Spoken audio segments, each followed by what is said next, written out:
A fantastic but cheeky, dirty submission from headlock control that I love.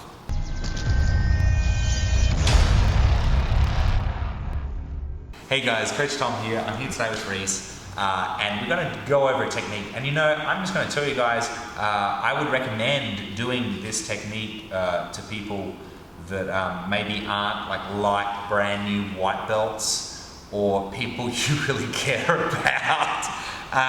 But in all seriousness, it's a fun submission, and it's a submission that even if you don't want to use it on your training partners, I think it's a duty as both a coach and a training partner to inoculate people against it.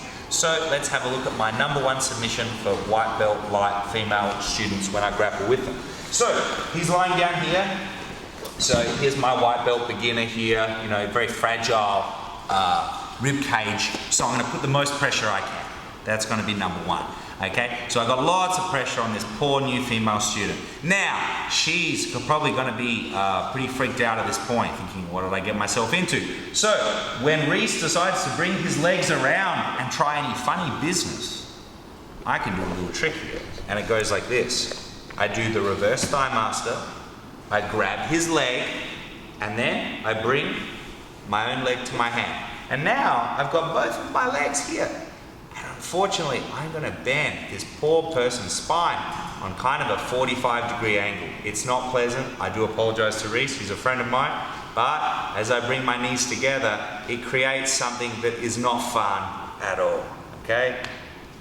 It's so horrible. I felt so bad that he waited that long to tap. This is a horrible submission, but it's one that sometimes he might have his arm around me, and he's got really tight here, he's got a real strong neck, so I can't get in here for an Ezekiel or anything, and he can't roll me, and he's not trying to get his arm out, and he's just holding me here, and I'm kind of stuck. And so sometimes from these positions, you can go, I see his leg.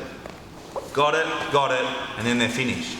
So sometimes I only tend to do this if a guy's really squeezing me really hard here on the ribs, and I'm kind of like, it's hurting my ribs. I'm meant to be the guy hurting his ribs. So if something's hurting my ribs like this, sometimes even just to let them go, you can just grab them and give them a little bit of a squeeze. And then when you stop squeezing, you can go back and start working your normal stuff that you like to work from here. But that is a crazy spinal crank. And when I first started doing this, when I was a white belt, I stole it from Baz Rutten, who at that time was still fighting and active in his mixed martial arts career. And he did this several times, you know, in Japan and in Pancrase, and got taps from it. So I thought it was pretty badass. And it's heaps unpleasant.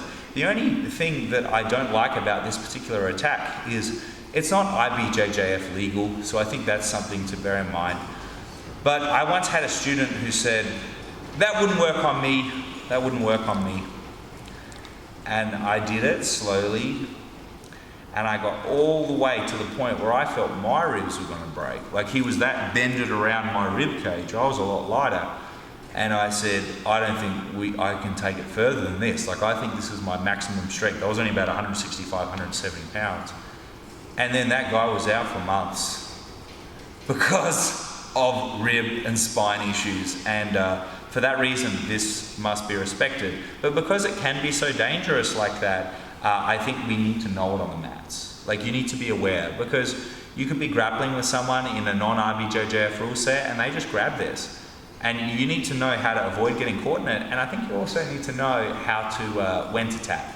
Because if someone caught me in this and they were willing to apply it, even though I am really flexible and tall, so I could take it really well, it's just not something I'm willing to do. So I would tap really quick because I know the danger of it. Just like if you catch a perfect reverse heel hook and you've got me fully locked, I'll just tap as soon as you grab the heel, because I don't want to risk that. So that's the only thing to bear in mind. But if you do want to be a jerk in your academy, this is the move. This is the move for you. I actually love it. I think it's a great move. Take care, guys. I'll see you next time. Thanks for watching the video, guys. I hope you loved it. For more free videos, click here. And if you'd like to get our free Footlock Masterclass, please click here. And if you'd like to help support me so I can help bring you high-level jiu-jitsu for free every day, please click here. Thank you for watching, guys. I'm Coach Tom. I'll see you next time.